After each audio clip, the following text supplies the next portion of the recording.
ভাই সবই তো তুমি শুনলা, আমার পক্ষে আর এই রিক্সা চালানো সম্ভব না। এখন এই রিক্সা বেচমু, তুমি কয় টাকা দেবা হেয়া কও।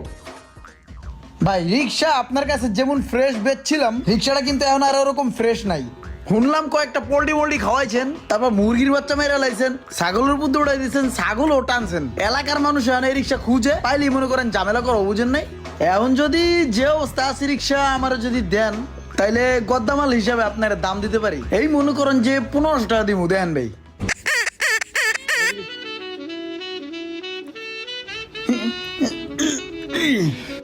এই ধরেন 150, 500, 750, 850, 950, 1050, 1150, 1250, 1350, 70 টাকা আছে। হ্যাঁ তাহলে দিলাম হলো 1470 টাকা, 32 টাকা পরে দিমনে জায়গা।